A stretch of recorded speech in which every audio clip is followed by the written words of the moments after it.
We've got team coverage of this massive event, covering the issue from all angles, with reports from Mark Irons, Teresa Tomeo, Montse Alvarado, correspondent Julia Convery, and Rosel Reyes. Plus, White House correspondent Ellen Jensen and Capitol Hill correspondent Eric Rosales. Those were some incredible remarks with much food for thought.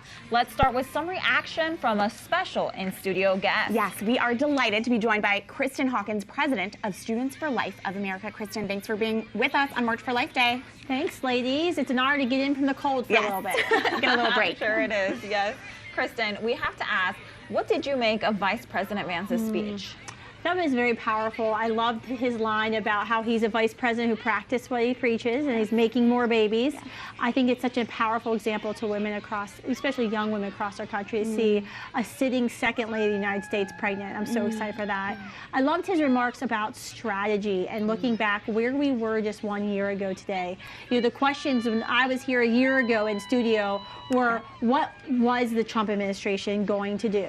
And a lot of those promises have been fulfilled. Now, I mean, we certainly saw Planned Parenthood defunded for the first time ever, something that I was told 20 years ago was impossible. Even though just 1 year. Even though it's just 1 year, it's a good start. It is. And there's certainly things we must still do. And I was at the White House yesterday and we were talking about that. But I think it was much needed insight and wisdom into, we've done a lot, there's more to do, but we keep marching, we keep working. Absolutely. And on that note, I mean, you yourself, you just mentioned you were at the White House yesterday, and there was a slew of different announcements. That's right. Can you share about that, particularly about the Small Business Administration, their review that they're going to do? That was one of the announcements that I was hoping we'd see more press attention for, that I was cheering in the front row.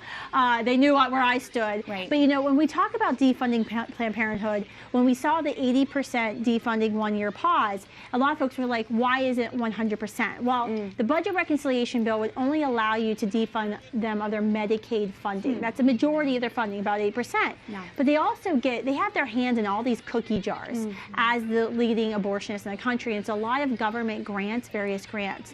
The way to fully defund Planned Parenthood, short of a bill, which would need 60 votes in the Senate to defeat the filibuster, is to debar Planned Parenthood. It's administrative action that doesn't need a vote of Congress, that says they've been proven to engage in illegal activity and they're no longer eligible to apply or receive federal funds. We have known since COVID that Planned Parenthood illegally took over $80 million of taxpayer funds.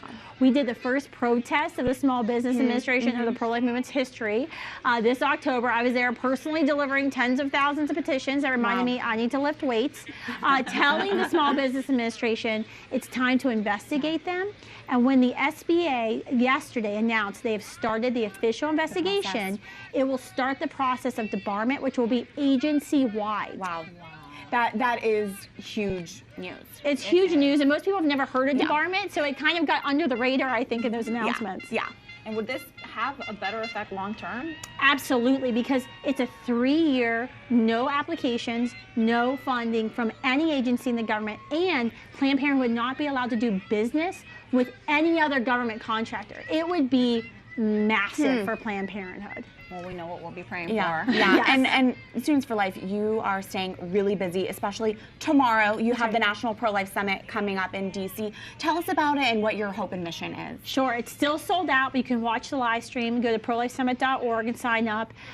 This is the world's largest pro-life training event. Over 2,000 young people come together every year, and this is a way we want to bring the entire movement together, because as we were talking before, there's so much going on in the pro-life movement. There's so many battles. So we tried to bring activists and experts and ministries from all different facets for this generation that we're now seeing out there. My Students for Life group at Georgetown leading the march.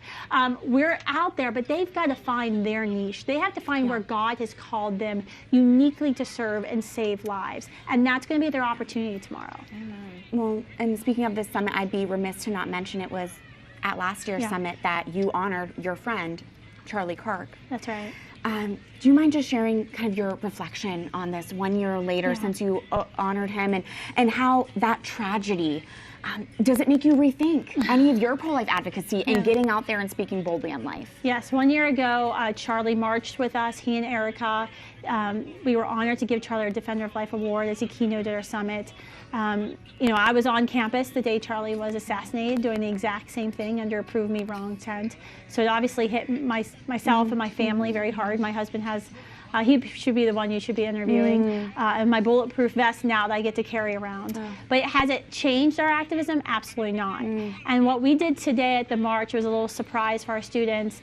We actually passed out 2,000 freedom shirts. We modified Charlie's shirt a little bit. It says freedom for preborn babies, and tens of thousands of signs. In fact, this was one of our signs. You'll see it up here. Get married, have kids, you won't regret, one of Charlie's notable tweets. I think it's so critical and important for the nation to see that even though our friend was gunned down and he was assassinated for speaking up for beliefs, what you're seeing today, the tens of thousands of kids out there, the sold-out National Pro-Life Summit, is that this generation is not going to be silent. And we're honoring Charlie the best way we know forward. Well, Kristan, thank you so much for your work and for your advocacy. Absolutely. Thank you.